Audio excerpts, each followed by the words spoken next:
Right then, I haven't posted a video for about a month because I've been having way too much fun with my friends. We've been doing so many shenanigans, but I need to post something, so I thought I'd post something informative. I'm going to teach you how to ride the Seoul Subway like a pro. So at the end of the video, you'll get into the Seoul Subway and you'll know exactly where to go and how to get there. So in this video, we're going to go on a journey from Hapjeong Station to Gyeongbokgung, which is on line 2 and then line 3, I think. So you'll be using the main line. You'll know how to transfer, you'll know how to use Naver maps, where to sit, where to stand, where to wait, where to exit, everything you need to know. So at the end of the video, you will be a Seoul Subway surfing pro. Enjoy the video. Bash. Before we even enter the station, you need 2 things. First, get yourself a T-Money card. This is what you'll use for subways, buses, and public transport across South Korea. It works in Seoul, Daegu, Busan. You just tap in to enter and tap out when you leave. And you can buy a T-Money card at convenience stores like GS25, CU or 7-Eleven. As soon as you land at Incheon Airport, you'll be able to find a convenience store, or if you're in Seoul, you can find a convenience store on any street corner. And one important thing to note, you can only top up your T-Money card with cash. They don't accept card, so you can top it up in the convenience store when you buy it, or you can do it at these machines in the station. They have English and they take 2 minutes to top up. Next, you're gonna have to download Naver Maps.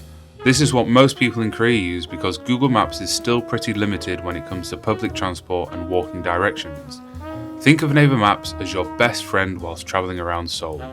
We're gonna type in Hapjeong Station to Gyeongbokgung Palace and select Subway. Immediately, you'll see which lines to take, where to transfer, which exit to use, and even where to stand on the platform. And honestly, you don't need to memorize the subway system. You just need to know how to follow Naver Maps. We're starting at Hapjeong Station, and this is actually a great station to begin with because it's on line 2, and line 2 is Seoul's most famous circular line and connects many of the city's most popular areas. Places like Hongdae, Uljiro, Gangnam, and Jamsil. They all go through line 2. Now, as you enter the station, you'll notice signs everywhere. They show train directions, station names, and transfer information in both Korean and English. So even if you don't speak Korean, it's surprisingly easy to follow. Now, before we go through the gates, we need to make sure we're heading in the right direction. Do we go right or left? The signs above us show us 2 options. On the right, the train heads south towards Sindarim. On the left, it heads towards City Hall and Uljiro. And since we're going to Gyeongbokgung, we want the City Hall and Uljiro direction because we're going to transfer at Uljiro 3ga. So we'll tap in and head through the gates on the left. Now we're on line 2, waiting for the train to Uljiro 3ga. And on Naver Maps, you'll see it says Fast Transfer 1-1. So we're going to go and find the door that says 1-1. It's on the floor below the door. If you stood at door 10-4, for example, we would have a long way to walk when we transfer at Uljiro. So make sure you find the correct door that Naver Maps tells you.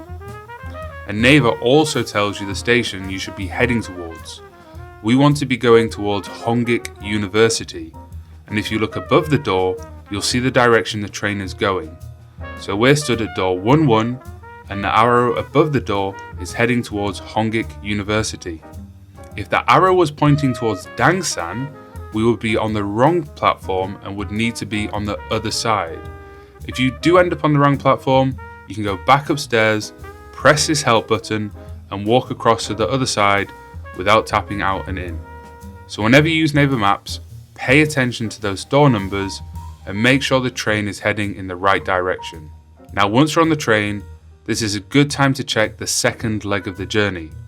When we arrive at Uljiro 3ga, we need to transfer to line 3, the orange line. And Naver Maps is already telling us exactly what to do. It's recommending door 83, so that when we arrive at Gyeongbokgung Station, we'll be closer to exit 4. So before we even arrive, we already know where we're going. That's really the secret to navigating Seoul efficiently. You don't need to memorize anything. Just stay one step ahead by checking the next part of your journey whilst riding the train. And while we're on the train, here's one quick etiquette tip. You'll notice priority seats at the end of each carriage. Those are reserved for elderly passengers, pregnant women, and people with disabilities. Even if they're empty, most people leave them available. And apart from that, it's pretty simple. Keep your phone on silent, don't take live calls, and you're good to go. And just don't be that foreigner that sits in those seats when there's no one sat there. Just stand up. Even if the train's completely empty, don't sit in those seats.